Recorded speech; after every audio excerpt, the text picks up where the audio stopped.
जय हिंद दोस्तों।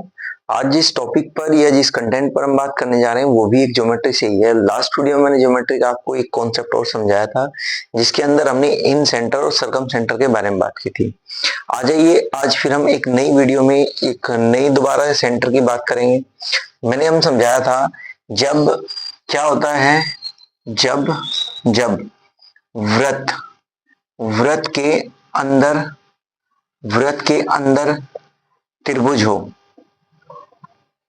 त्रिभुज हो तो उसे क्या कहा जाता है, वर्त के अंदर त्रिभुज है। वर्त के अंदर त्रिभुज है तो यहां पर उस त्रिभुज हो तब उस वृत्त को क्या कहा जाता है, तो जो वृत्त होता है, जो सर्कल होता है, इसे इंग्लिश में हम सर्कल कहते हैं। सर्कल को क्या कहा जाता है, हम कह रहे हैं वर्त के अंदर त्रिभुज हो तो ये वाला केस होगा, तो इसको हम कहते हैं बाह्य वृत्त।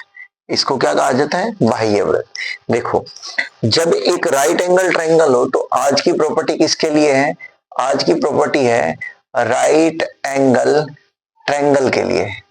राइट एंगल ट्रायंगल के लिए प्रॉपर्टी है जिसमें हमें आज फिर से दो चीज बतानी है, इन रेडियस और सरकम रेडियस। इन रेडियस और आज फिर से क्या बतानी है, सरकम रेडियस। इन रेडियस आर और सरकम रेडियस फिर से आर। आज की प्रॉपर्टी में ये बतानी है बात। तो ऐसे क्वेश्चन को करने के लिए हमें क्या करना होगा, जब कभी इस तरीके से पूछा जाए और हमसे आर यानी कि स्मॉल आर पूछा जाए तो आप बताएंगे कि b plus P minus H by two, इस तरीके से निकालते हैं। इसे हम कहते हैं p, ये कहलाता है b और ये कहलाता है h। b यानी कि base, p perpendicular, h hypotenuse.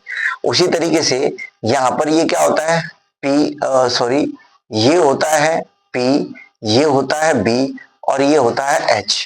अगर हमें यहाँ पर ये कैपिटल R यानी कि सरकम रेडियस निकालनी होती है तो हम कॉन्सेप्ट लगाते हैं h/2।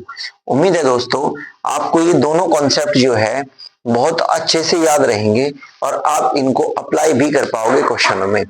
अप्लाई करने के साथ साथ मैं आपको अब क्वेश्चनों की ओर लेकर चलता हूं जिनके माध्यम से आप समझ पाओगे कि इन क्वेश्चनों को कैसे अप्लाई किया जाए। चलते हैं क्वेश्चन की ओर। साथियों, जो क्वेश्चन आप लोगों को ये दिया गया है, इस क्वेश्चन को ध्यान से देखिए क्या कहा गया है। O is a circumcenter of right angle triangle ABC। ये राइट एंगल ट्रायंगल है ABC जिसमें O इसका सर्कमसेंटर है। इसने कहा एंगल A 90 डिग्री है, एंगल A 90 डिग्री है।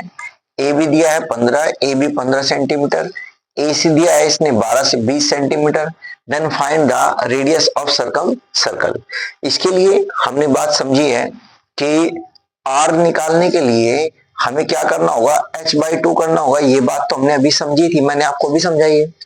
लेकिन साथियों, क्या हमें इसके h के बारे में पता है, BC इसका h है, BC क्वेश्चन का h है। क्या हमें h के बारे में पता है, नहीं पता। तो आपको ध्यान समझना होगा कि क्वेश्चन में एक ट्रिपलेट्स होते हैं। क्या होती है, एक होते हैं ट्रिपलेट्स। जो ट्रिपलेट्स होते हैं, एक है 3, 4 और 5। 3, 4, 5 ट्रिपलेट्स होते हैं। अगर मैं इसका 5 गुना करता हूं तो आप कहोगे 15। इसका मैं 5 गुना करूं तो कितना होगा, 20। तो इसका भी 5 गुना अगर मैं करूंगा तो कितना आएगा, 25। बस इतनी सी ही बात समझ में आ गई कि ट्रिपलेट्स हमेशा याद रखना, किसी भी नंबर को मल्टीप्लाई करके या डिवाइड करके, किसी भी नंबर को, तीनों को, नए ट्रिपलेट्स बन जाएंगे। ट्रिपलेट्स कभी भी उसमें कोई बदलाव नहीं आता। जैसे यहाँ पर हमने मल्टीप्लाई करके हर एक में 5 की एक नए ट्रिपलेट्स बना दिए, 15, 20, 25।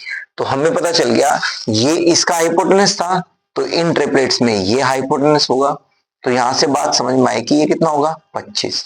ओके, अब फॉर्मूले में अगर इस बात को पुट करें हम तो आर कितना आना चाहिए, आर फॉर्मूले के हिसाब से आना चाहिए h/2 यानी कि 25 का आधा। और 25 का आधा साथियों कितना होता है, 12.5 सेंटीमीटर। तो इस क्वेश्चन का आंसर क्या हो जाएगा, ऑप्शन नंबर ए इसका सही आंसर होगा। इस तरीके से हम इस फॉर्मूले को, इस अप्रोच को अप्लाई करते हैं इन क्वेश्चनों में। अब चलते हैं एक नए क्वेश्चन पर और देखते हैं कि उसमें भी कैसे अप्लाई कर सकते हैं हम इस प्रॉपर्टी को। ठीक है साथियों, नए क्वेश्चन को समझने के लिए, नई प्रॉपर्टी को समझने के लिए हमें इस क्वेश्चन को दोबारा से स्टडी करना होगा। Is an in centre of triangle ABC in which angle B 90 degree, जिसमें B 90 डिग्री है, एंड AB जो हमें दिया गया है वो 7 सेंटीमीटर है, AC जो दिया गया है वो 25 सेंटीमीटर है। यहाँ फिर से ट्रिपलेट्स का खेल है। ट्रिपलेट्स के खेल के आधार पर समझेंगे।